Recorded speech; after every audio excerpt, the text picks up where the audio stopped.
പ്രേമലു, വാഴ തുടങ്ങിയ സിനിമകൾക്ക് ശേഷം മലയാളത്തിലെ ലോ ബഡ്ജറ്റ് സിനിമകളിൽ വലിയ ലാഭം കൊയ്യുന്ന വലിയ കളക്ഷൻ നേടിയെടുത്ത് മുന്നേറുന്ന സിനിമയാണല്ലോ കിഷ്കിന്ധ്യകാണ്ഡം.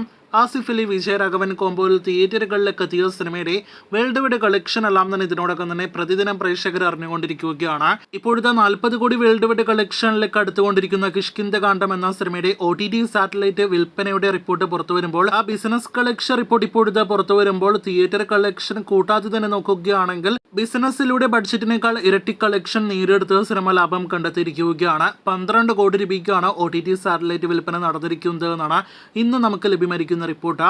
ആരാണ് സിനിമയുടെ സാറ്റലൈറ്റ് OTT അവകാശങ്ങൾ സ്വന്തമാക്കിയത് എന്ന് ഇനിയും കൺഫേം ആയിട്ടില്ലെങ്കിൽ പോലും ഏഷ്യാനെറ്റും ഹോട്ട്സ്റ്റാർ തന്നെയായിരിക്കും സ്വന്തമാക്കിയിട്ടുണ്ടാകുക എന്ന നിലവിൽ നാം പ്രതീക്ഷിക്കുന്നു. അങ്ങനെ പ്രതിദിനം ആസിഫ് അലി സിനിമ റെക്കോർഡുകളും നേട്ടങ്ങളെല്ലാം തന്നെ നേടിയെടുത്ത് മുന്നേറുകയാണ്. കാത്തിരിക്കൂ സിനിമയുടെ കൂടുതൽ ബോക്സ് ഓഫീസ് റിപ്പോർട്ടുകൾക്ക്. കൊണ്ടൽ ഓണം റിലീസായിട്ട് തിയേറ്ററുകളിലേക്ക് എത്തിയ ആന്റണി വർഗീസ് നായകനെ എത്തി ഏറ്റവും പുതിയ മലയാളം ത്രില്ലർ സിനിമയാണല്ലോ.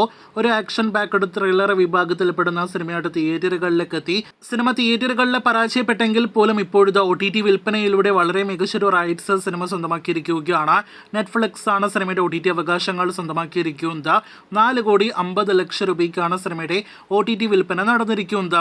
അപ്പോൾ വളരെ മികച്ചൊരു ബിസിനസ് സിനിമ നടത്തിയിരിക്കുന്നു എന്ന് നിസ്സംശയം പറയാം. തിയേറ്ററുകളിൽ നിന്ന് 1 കോടി മാത്രം ഷെയർ കളക്ഷൻ നേടിയെടുത്ത സിനിമയ്ക്ക് ഇനി മികച്ചൊരു സാറ്റലൈറ്റ് വിൽപ്പന കൂടി നടന്നാൽ ആകെ മൊത്തത്തിൽ സിനിമയുടെ നിർമ്മാതാവ് സേഫ് ആകുമെന്ന് നാം മനസ്സിലാക്കുന്നു. കാത്തിരിക്കൂ കൂടുതൽ ബിസിനസ് വാർത്തകൾക്ക്. ഒക്ടോബർ 10-ാം തീയതി തിയേറ്ററുകളിലേക്ക് എത്താനായിട്ടിരിക്കുന്നു എന്ന നിലവിൽ റിപ്പോർട്ടുകളുള്ള സിനിമയാണല്ലോ അമൽ നീരദിന്റെ കുഞ്ചാക്കോ ബോബൻ നായകനെ എത്തുന്ന ഫഹദ് മറ്റൊരു പ്രധാനപ്പെട്ട റോളിലെത്തുന്ന ബോഗെയിൻവില്ല. ഇപ്പോഴത്തെ സിനിമയുടെയും OTT സാറ്റലൈറ്റ് ഓവർസീസ് വിൽപ്പനയ്ക്കായിട്ട് വൻ ഡിമാൻഡ് ആണ് എന്നൊരു റിപ്പോർട്ടാണ് പുറത്തു വരുന്നത്. അതിന്റെ ഏറ്റവും പ്രധാനപ്പെട്ട കാരണം ഫഹദ് ഫാസിൽ തന്നെയാണ് എന്നാണ് നിലവിൽ വന്നിരിക്കുന്ന റിപ്പോർട്ട്. നായകനല്ലാതിരുന്നിട്ടും കഴിഞ്ഞ ദിവസം സിനിമയുടേതായിട്ട് പുറത്തു വന്ന പോസ്റ്ററിൽ ഫഹദ് എന്തുകൊണ്ട് നടുവിൽ വന്നു എന്നൊരു ചോദ്യം ഉണ്ടായിരുന്നു. ഇപ്പോഴത്തെ ആ ചോദ്യത്തിനുള്ള ഉത്തരവും ലഭ്യമായിരിക്കുകയാണ്. അമൽ നീരദ് സംവിധാനം ചെയ്യുന്ന ചിത്രത്തിന്റെ മുന്നോട്ടുള്ള മാർക്കറ്റിംഗിലെല്ലാം തന്നെ ഫഹദ് തന്നെയായിരിക്കും മുന്നിൽ എന്നാണ് നാം മനസ്സിലാക്കുന്നത്. എന്തായാലും കാത്തിരിക്കാം സിനിമയുടെ ഒരു വീഡിയോ കണ്ടന്റ് കാണുവാനായിട്ട്. അപ്പോൾ കാത്തിരിക്കൂ കൂടുതൽ ബോഗെയിൻവില്ല അപ്ഡേറ്റുകൾ കേട്ട്.